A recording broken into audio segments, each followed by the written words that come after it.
పరలోకమందున్న గొప్ప తండ్రి, రాజాతి రాజా, ప్రభులకు ప్రభా, నిజమైన దేవ, ఈ యొక్క సమయంలో సంఘముతో కలిసి మిమ్మల్ని ఆరాధించుటకు ఇచ్చిన ధన్యతను బట్టి మీకు వందనాలు. మీరు నా జీవితంలో ఎంత గొప్ప దేవుడిగా ఉండి, ఎందుకు యోగ్యత లేని నన్ను ప్రభా మీరు ఏర్పరచుకొని క్రీస్తులో క్షమించి నూతన సృష్టిగా చేసి ఏ శిక్షా విధికి నన్ను గురి చేయక, అంతేకాక ఎన్నో ఆశీర్వాదాలతో నన్ను ఆశీర్వదించిన విధానమునకు వందనాలు ప్రభా. మీకు సన్నిధానానికి రావటానికి, మీ పేరు ఉచ్చరించటానికి ప్రభా, మీ ప్రజల ముందు మీ వాక్యాన్ని పంచుకోవటానికి ప్రభా, నిజముగా ఏ యోగ్యత ఏ అర్హత లేదు అని ఒప్పుకుంటూ మీరిచ్చిన యొక్క భాగ్యము, ఈ యొక్క ధన్యతను బట్టి ప్రభా స్తుతిస్తూ, నా జీవితంలో మీరు ఏమై ఉన్నారో అందుకు బట్టి ప్రభా నన్ను ఆరాధిస్తూ, మీ యొక్క బిడ్డలకు తండ్రి ఎంతో నలగొట్టబడిన చెడిపోయిన నా జీవితం ద్వారా ప్రభా, ఎందుకు పనికిరాని నా యొక్క జీవితం ద్వారా నేను అవమానపరిచిన ఈ ప్రభా యొక్క పెదవుల ద్వారా మీ బిడ్డలకు ఉపయోగకరమైన ఆశీర్కరమైన మాటను ప్రభా అందించమని ప్రభా మీ యొక్క శక్తిని కోరుకుంటూ, మీ యొక్క సహాయాన్ని కోరుకుంటూ, క్రీస్తు యొక్క శిలువ చాటును మరుగుపరచమని, నిష్ప్రయోజకుని ప్రభా ప్రయోజనముగా మార్చమని ప్రభా, మీ యొక్క బిడ్డలు మీ యొక్క ఆనందముతో, మీ యొక్క సంతోషముతో తండ్రి ఒక మాట అయినా నేర్చుకొని, నేను కూడా నేర్చుకొని అది అన్వయించుకొని ప్రభా సరిచేసుకొని యోగ్యమైన రీతిలో బలలో పాలు పంచుకోవడానికి మీరు మమ్మల్ని పురికొల్పమని కోరుకుంటూ, మీకే సమస్త మహిమ ఘనత స్తుతులు ఆరోపిస్తూ ఈ చిన్న స్తుతి ఆరాధన ప్రార్థన యేసయ్య పరిశుద్ధ నామములో ప్రార్థించి అడిగి వేడుకుంటున్నాం తండ్రి.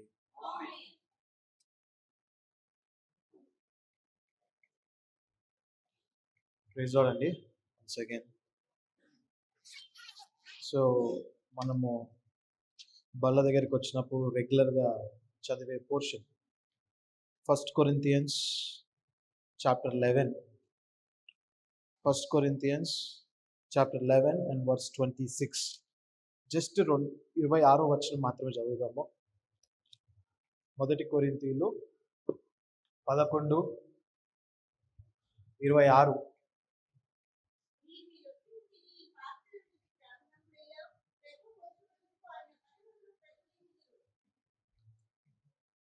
ఈ రొట్టెను తిని ఈ పాత్రను తాగినప్పుడల్లా మనము క్రీస్తు యొక్క మరణాన్ని ప్రచురిస్తామంట. So we proclaim Lord's death until he comes. So నా వెరీ వెరీ సిన్సియర్ రిక్వెస్ట్ ఏంటంటే, మీరు ఈ ఒక్క విషయము చాలా స్పష్టంగా, అంటే మెసేజ్ 40 minutes ఏమో చెప్పాలో తెలియదు, కానీ చాలా సెల్ఫ్ ఎక్స్ప్లెనేటరీ నేను చెప్పేది. ఇప్పుడు క్రైస్తవులకి లేకపోతే ఐడెంటిటీ ఏంటి అంటే ఈ క్వాలిటీ.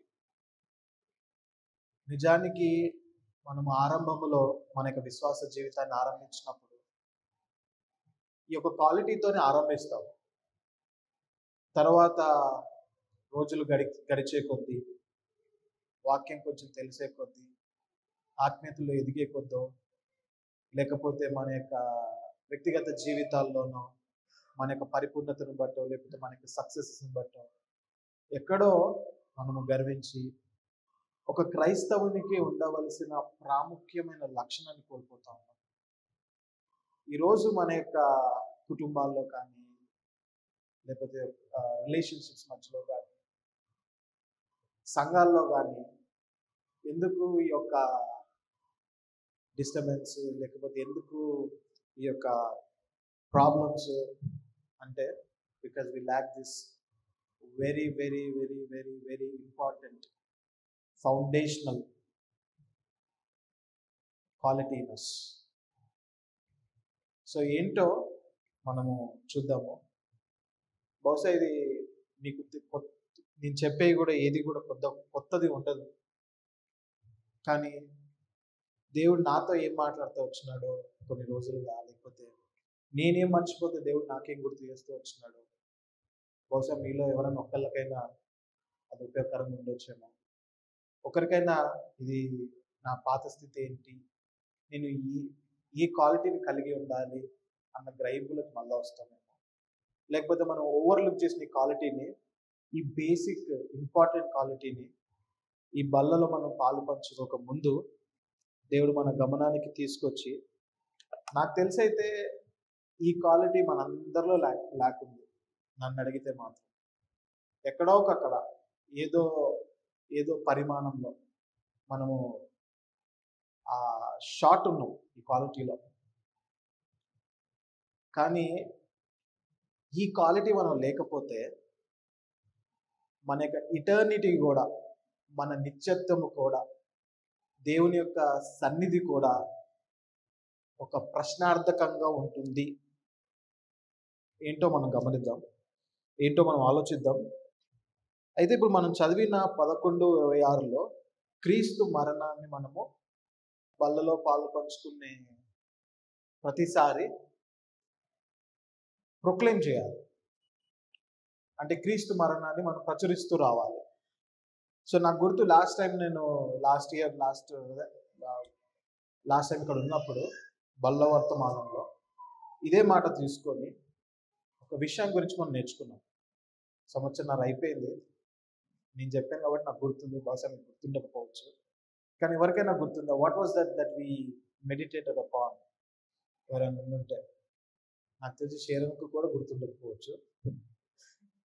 బట్ లాస్ట్ టైము నాకు క్రీస్తు మరణాన్ని ఆలోచిస్తే ఏం గుర్తొస్తుంది అంటే, మొదటిగా నాకు గుర్తొచ్చేది ప్రేమ, దేవుని ప్రేమ.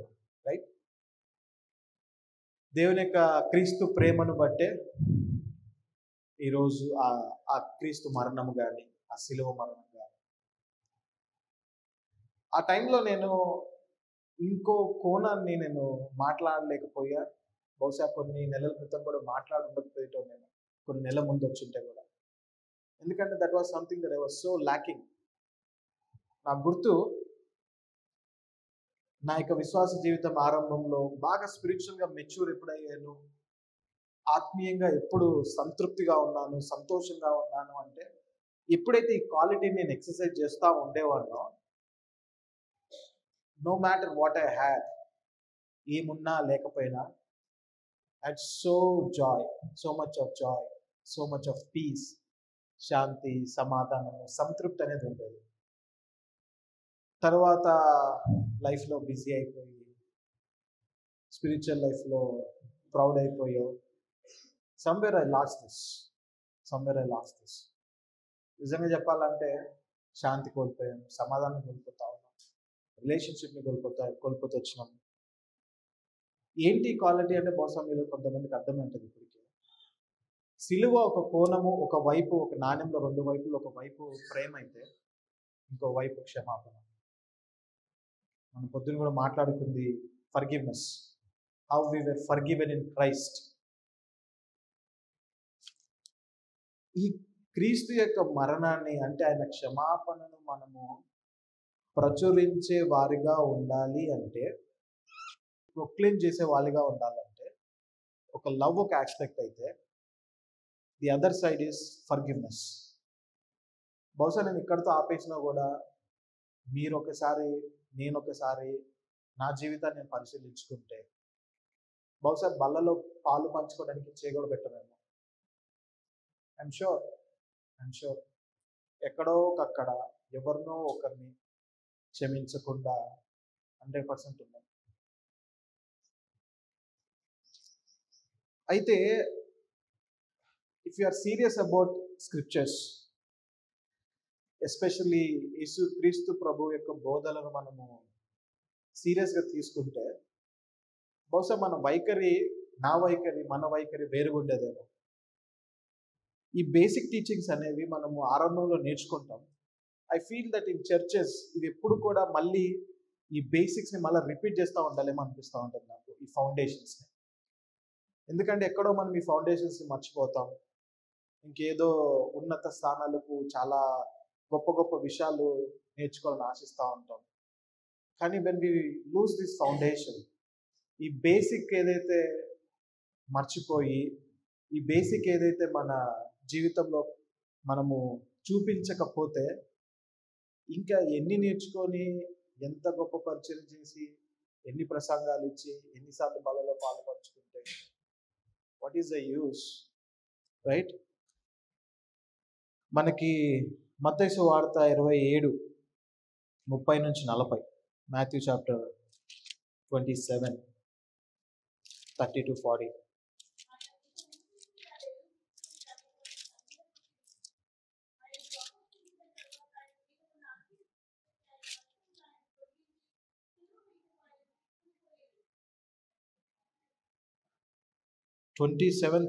ఓకే, 30-40లో చాలా ఉన్నాయి.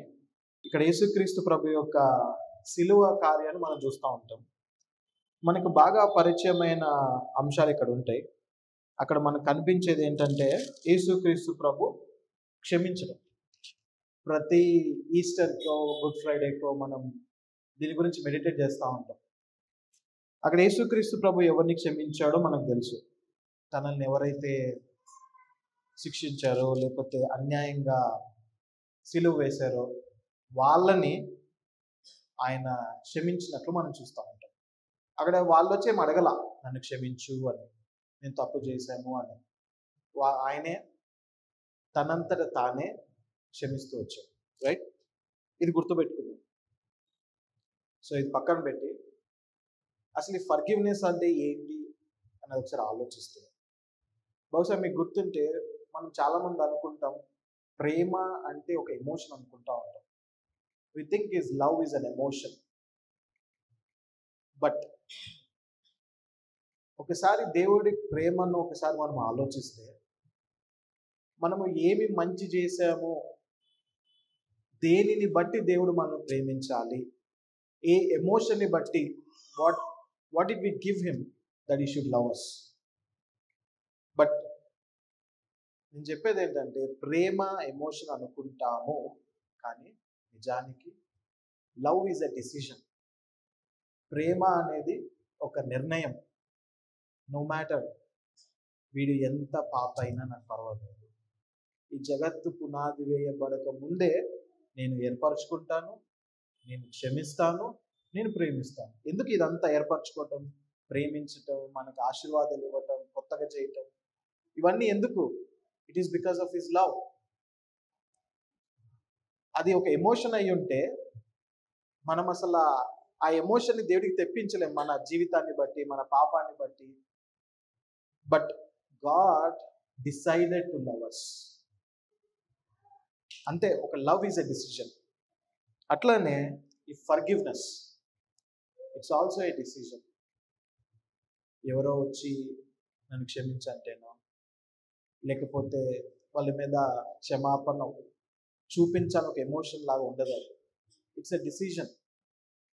ఎలా దేవుడు డిసిజన్ చేసుకొని ఇలా నేను క్షమిస్తా నో మ్యాటర్ వాట్ అని అనుకున్నాడో, it's a decision. So point I'm trying to make here is love and forgiveness are decisions. అవి ఫీలింగ్స్, ఎమోషన్స్ అవి చాలా కొద్ది మాత్రమే. బట్ మోర్ నీకు ఆ కంప్లీట్ ఫర్గివ్నెస్ మనం వేరే నుంచి చేయాలి అంటే మనం ఈ డిసిజన్కి రావాలి that I should love them, I should forgive them. So మనము దీని యొక్క అర్థం చూసుకున్నాం. పరలోక ప్రార్థన కూడా మనకు తెలుసు. ఇక్కడ మనం ఇప్పుడే జస్ట్ చూసుకుంది ఏంటంటే యేసుక్రీస్తు ప్రభు ఎలా క్షమించాడు అని. దాని గురించి మళ్ళీ అవుతాము. పరలోక ప్రార్థనలో 6వ అధ్యాయంలో, బహుశా నేను ఇవి తిప్పాల్సిన అవసరం కూడా లేదు, నేను ఏమి చెప్పుతున్నాను కూడా మీకు తెలుసు. 6వ అధ్యాయం అనగానే క్షమాపణ అనగానే అక్కడ ఏముంటుంది? నా పాపాలు ఎట్లా క్షమించాలంట? నేను ఇతరుల పాపాన్ని క్షమించినట్లు నా పాపాన్ని క్షమించు. చాలా జనరల్ వర్డ్స్లో, how I forgive others, forgive me. తర్వాత కిందికి వచ్చిన వచనాల్లో మనం ఆలోచిస్తే అదే పరలోక ప్రార్థనలోనే 12వ వచనంలో ఫర్గివ్నెస్ గురించి ఆల్రెడీ చెప్పేస్తాడు. ప్రేయర్లో ప్రార్థన నేర్పిస్తాడు. కానీ చెప్పిన సంగతులలో ఒక్క సంగతిని మాత్రం మళ్ళీ కింద వచనాల్లో 11, 12 కింద వచనాల్లో మళ్ళీ వివరిస్తాడు యేసుక్రీస్తు ప్రభు. ఎలా అయితే నువ్వు ఇతరుల పాపాలను క్షమిస్తావో అలాగే నేను కూడా, నా పరలోకపు తండ్రి కూడా నీ పాపాలను క్షమిస్తాడు. నువ్వు వాళ్ళని క్షమించలేదనుకో, నా పరలోకపు తండ్రి కూడా నిన్ను క్షమించడు. 10-15 లోపు ఆ వచనాలు ఇక్కడ ఉంటాయి. సింపుల్. నువ్వు క్షమిస్తే నేను క్షమిస్తా, నా పరలోకపు తండ్రి క్షమిస్తాడు. క్షమించకపోతే నిన్ను క్షమించడు.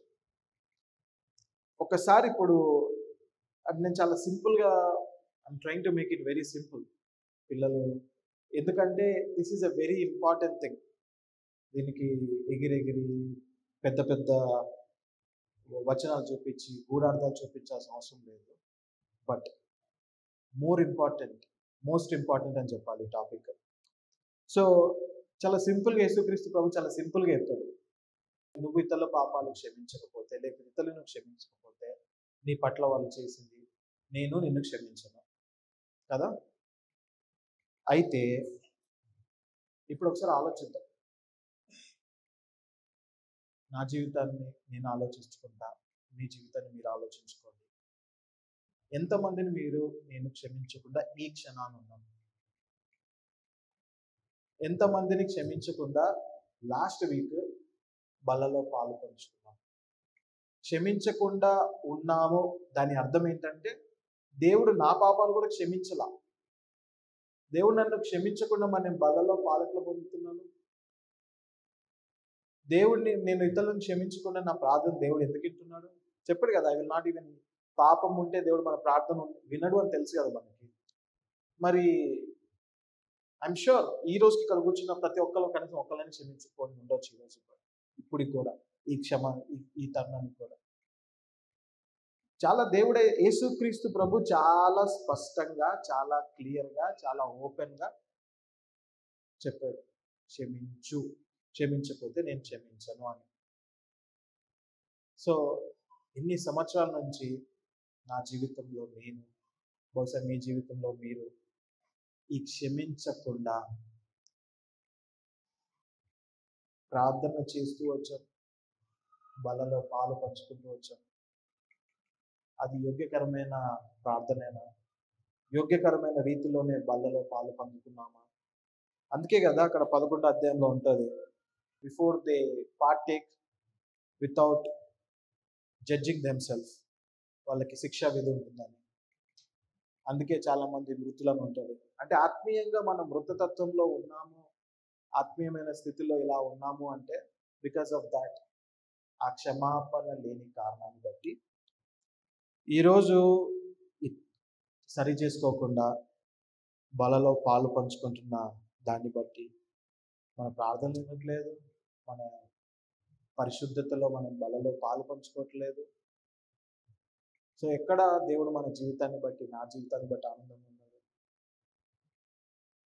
బయట ఎగిరెగిరి పరిచయం చేస్తేనో, లేకపోతే గొప్ప గొప్ప సత్యాలు ఇతరులకు చెప్తేనో దీన్ని బట్టి దేవుడు నన్ను బట్టి ఆనందిస్తాడా?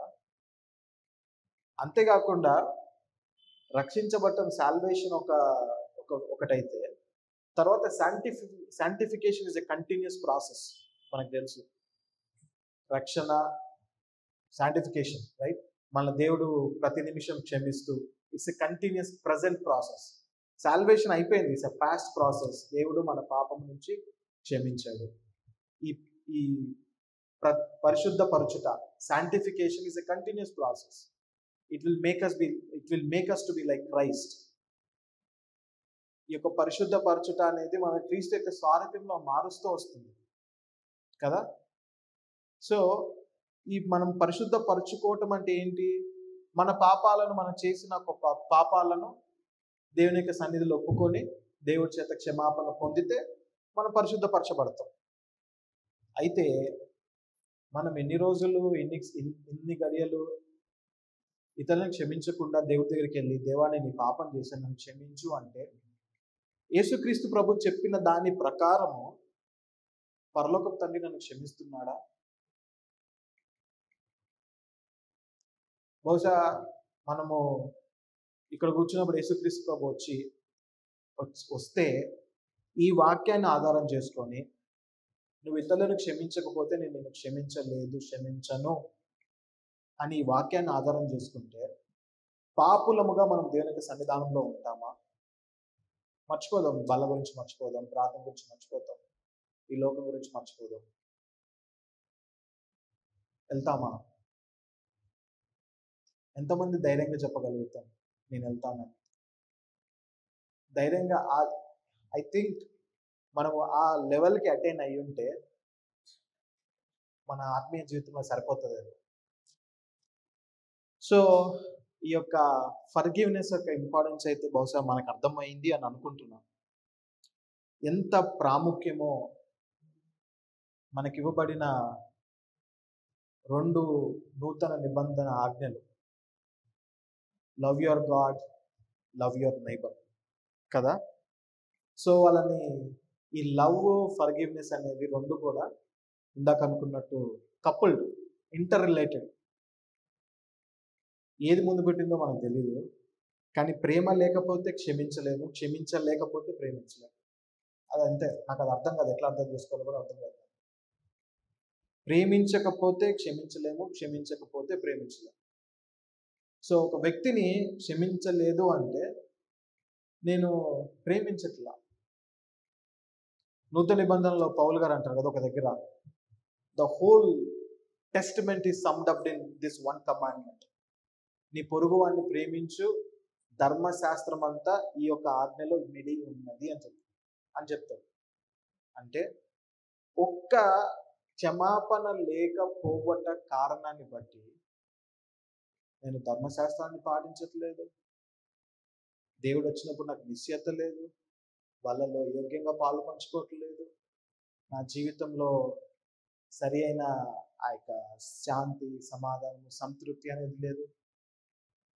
అది ఎవరన్నా కానివ్వండి, అది నేను మీకు ఫస్ట్ చెప్పాను ఎక్కడి నుంచి వచ్చిందంటే, this is my life that I been leading. నాకు గుర్తు, నేను ఆరంభించిన రోజుల్లో ఐ ఫర్గివ్ ఎవ్రీబడి. చాలా సంవత్సరాల తర్వాత ఎప్పుడైతే నేను సత్యాన్ని అప్పుడు తెలుసుకున్నానో, I said I forgive everybody. రోజులు రోజులు పోయే కొద్దీ వి క్యాలిక్యులేట్, విలువలు మర్చిపోయి లెక్కలు మాట్లాడతాం. నాకు వీడు అది చేయలేదు, వీరు ఇది చేయలేదు, నన్ను పలానా టైంలో వాళ్ళు ఇలా అన్నారు. నేను నా జీవితం చెప్తున్నా, బహుశా మీకు కూడా రిలేట్ అవుతూ ఉంటుంది అనేది. నన్ను వీళ్ళు ఇక్కడ గౌరవపరచలేదు, లేకపోతే నన్ను అన్యాయంగా హింసించారు. వాళ్ళు కరెక్టే, మనం కరెక్టే, వాళ్ళు నిన్ను ఎక్స్ప్లాయిట్ చేసే ఉండొచ్చు, కరెక్టే. అయితే యేసుక్రీస్తు ప్రభు జీవితాన్ని మనం ఒకసారి ఆలోచించినప్పుడు, వాళ్ళు వచ్చి ఏం అడగలేదే క్షమించు అని కదా.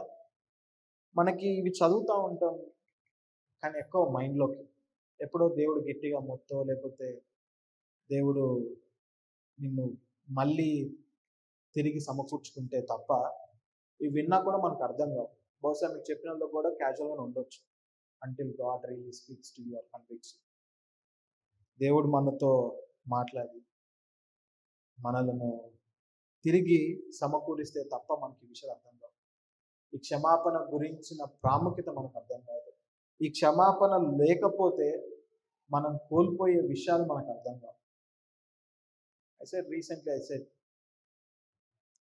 వన్ థింగ్ ఇక్కడ ఏంటంటే, I'm talking about first thing ఏంటి అంటే, నేను వాళ్ళు వచ్చి అడిగేరా లేదా, లేకపోతే నేను వెళ్ళి వాళ్ళతో సంధి చేసుకున్నాను లేదా, ఇవన్నీ పక్కన పెడదాం.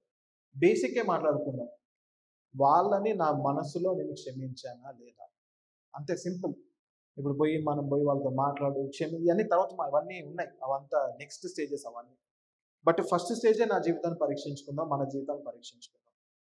ఒక వ్యక్తి పట్ల నీ మనసులో ద్వేషం ఉందా? నా మనసులో ద్వేషం ఉందా? ఆ వ్యక్తి ఎట్లా అంటే, ఇట్స్ సింపుల్ టెస్ట్. బహుశా మనం అనొచ్చా, నేను అందరిని క్షమించేసాను అనొచ్చు. ఆ వ్యక్తి గురించి తలచుకుంటే, లేకపోతే when you remember that person,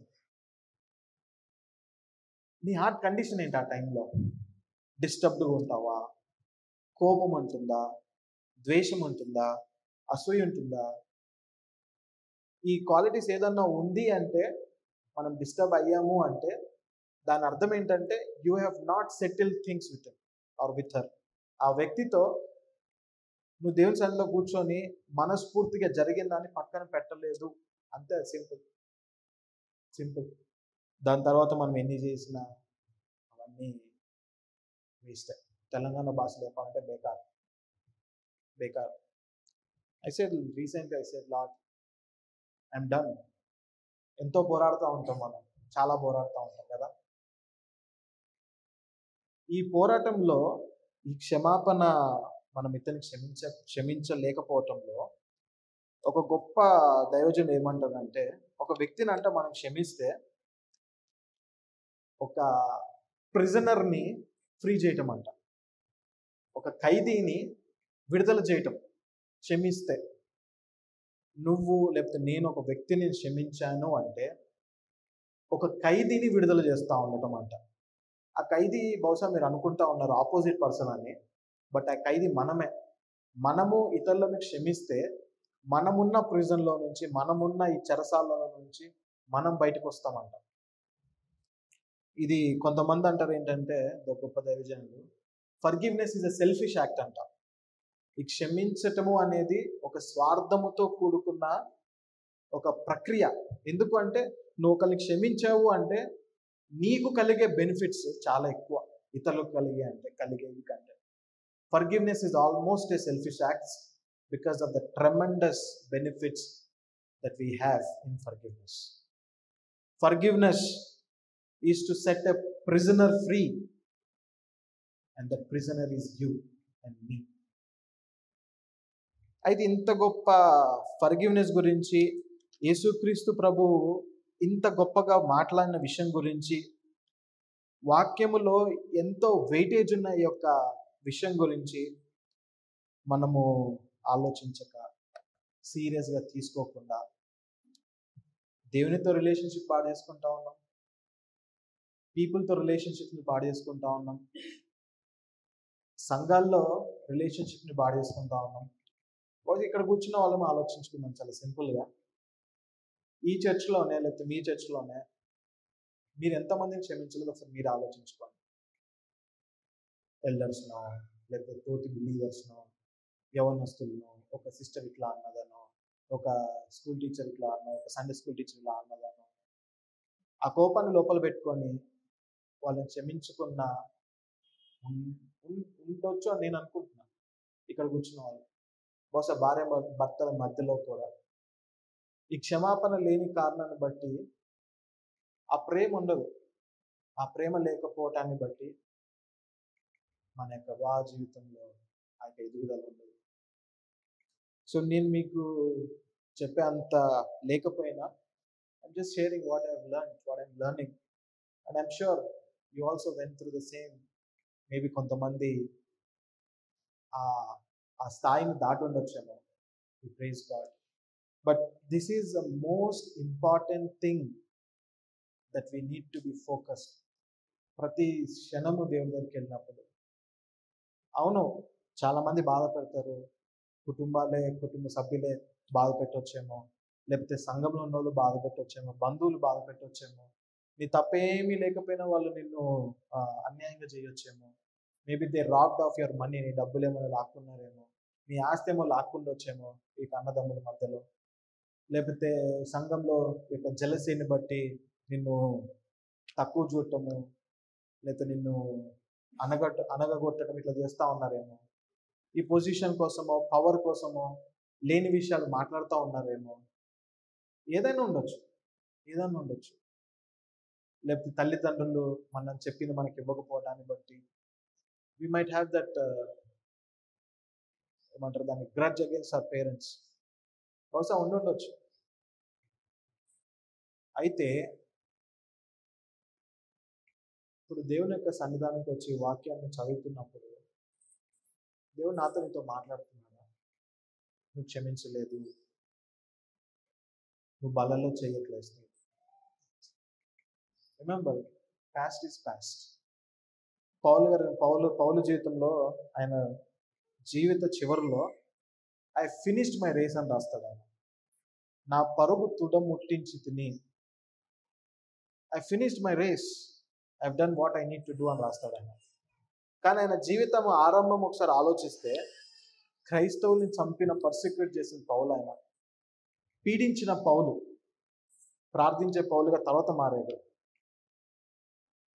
అయితే ఎందుకు అలా చెప్పగలిగాడు? నేను ఏదైతే అందుకోవాలో అది నేను అందుకున్నాను ఎలా చెప్పగలిగాడు అంటే, even to the lord and regretted, దేవుని దగ్గరికి వెళ్ళి జరిగిన పాతయి నేను ఎలా ఇతరులను చంపానో, ఎలా పీడించానో దాన్ని బట్టి నన్ను క్షమించని దేవుడి దగ్గర అడిగాడు. దేవుడు క్షమించాడు. సో ఈ రోజు కూడా, ఈ క్షణానికి కూడా మనకి ఉన్న ఆధిక్యత అదే. అయిపోయింది, పాత రోజులు అయిపోయింది. Don't think about what people will think. ప్రజలు ఏమనుకో, వాళ్ళని వెళ్ళి అడిగిన ఇంకా మాట్లాడట్లేదు. I'm just talking about you, your self and God. దేవునికి నీకు దేవునికి మధ్యలో ఉన్న ఆ యొక్క ఎడబాటు అది సరి చేసుకుందాం. I came to my end. I said, Lord, enough. I'm done. I will forgive everybody no matter what. జరిగిన పరిస్థితుల్లో ఏంటో నాకు ఏమొద్దు, కోల్పోయింది చాలు. I will forgive my parents, my sisters, my brothers, right? My teachers, లేకపోతే మా వర్క్ ప్లేస్లోనో, చర్చ్లోనో. ఒకసారి మీరు కూడా ఆలోచించుకుందాం, మనం కూడా ఆలోచించుకుందాం. ఇన్ని రిలేషన్షిప్స్లో బహుశా ఎక్కడో మనకి రప్చర్ అయి ఉంటుందేమో, దాన్ని బట్టి క్షమించకుండా ద్వేషించిన పరిస్థితులు ఉన్నాయేమో, ఉంటాయి. మనమేం మానవ అతీతులం కాదు, మనకేం గొప్ప శక్తులు లేవు. కానీ దేవుని యొక్క గొప్పతనం ఏంటంటే, దేవుడు మనం తిరిగి ఆహ్వానిస్తాడు, తిరిగి సమకూర్చుకుంటాడు. ఆ పశ్చాత్తాపం తెలి, దేవా ఐఎమ్ డన్, నేను క్షమించలేదు, ఇప్పుడు ఐఎమ్ ఫర్గివింగ్, నాకు ఆ మనసు ఇవ్వు, నాకు ఆ కృపనివ్వు అంటే దేవుడు ఆ కృపనిస్తాడు, ఆ మనసునిస్తాడు, సహాయపడతాడు. ఆత్మీయ జీవితంలో, వ్యక్తిగత జీవితంలో ఒక అడుగు ముందుకేయడానికి దేవుడు సహాయపడతాడు. సో తర్వాత ఇంకా మనం గమనిస్తే, ఇందాక అనుకుంటా ఉన్నాం కదా, చదివే యేసుక్రీస్తు ప్రభు యొక్క క్షమాపణ గురించి ప్రతి గుడ్ ఫ్రైడే రోజు మాట్లాడుకుంటూ ఉంటాం. సో ఇప్పుడు ఒకసారి మళ్ళీ మాట్లాడుకుందాం. ఇందాక అన్నా కదా నేను, మన దగ్గరికి వచ్చినప్పుడేమో దేవుని బట్టి లేకపోతే వాక్యాన్ని బట్టి నేను క్షమించు అది ఇది, లేకపోతే ఈ యొక్క వాక్యపు విలువలు తీసుకొస్తా ఉంటాం. వేరే వాళ్ళ దగ్గరికి వచ్చినప్పుడేమో లెక్కలు మాట్లాడుతూ ఉంటాం. నువ్వు నాకు ఆ పలానా రోజు అది చేసావు, నేను వస్తే నన్ను గౌరవించలేదు, నా డబ్బు నువ్వు లాక్కున్నావు, నా ఆస్తి నాకు ఇవ్వలేదు, లేకపోతే నన్ను కొట్టావు, నన్ను తిట్టావు, ఇలా నన్ను గాయపరిచావు, లేకపోతే సంఘంలో నన్ను వాడుకోలేదు, లేకపోతే నాకు ఇవ్వాల్సిన గౌరవం ఇవ్వలేదు, నాకు కుర్చీ వేయలేదు. ఇట్లా చాలా సింపుల్గా ఉంటాయి మన దగ్గర, సింపుల్గా ఉంటాయి. ఈ రోజుల్లో మనం కొట్టుకుంటా, నేను కొట్టుకుంటా పోయి బయటికి వెళ్ళి చెప్తే బహుశా వాళ్ళకి తెలియక వింటారేమో, వింటున్నారు. కానీ ఆ పరిచయం దేవుడు ఆశీర్వదిస్తాడా? ఆ రిలేషన్షిప్ని దేవుడు ఆశీర్వదిస్తాడా? మన జీవితాలను దేవుడు ఆశీర్వదిస్తున్నాడా? ఒకసారి ఆలోచించుకోండి.